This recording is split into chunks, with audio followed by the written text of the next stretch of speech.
көк аспан мен жасыл жердің ортасында самал жел ұшып жүріп салған сайран, жайлаудағы бір гүлге көзі түсіп, танысуға тезірек жел асыққан. Самал жел жай екпін мен қызыл гүлдің жайқалған жапырағын сүйіп өтті.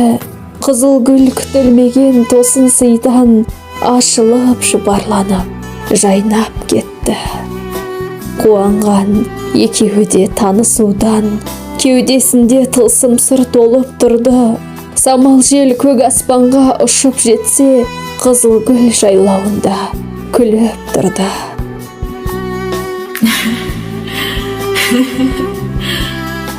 Жұпардан шабыт алған самал желім бойына дауыл күшін жиып алды.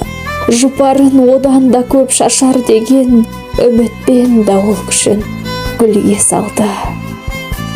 Қой деп тоқтат деген сыңғыр үнін дауылдың екпінімен байқамады. Самал желдің жігенсіз бар екпіні қызыл гүлдің қыпша беріп үзіп салды.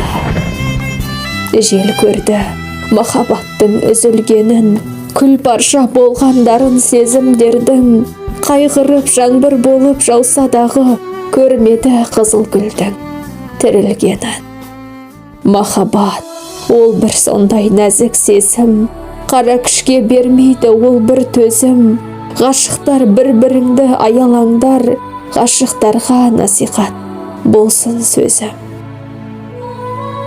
Авторы Нұрым Бейсейтұлы. Оқыған Фариза Қазиқанқызы.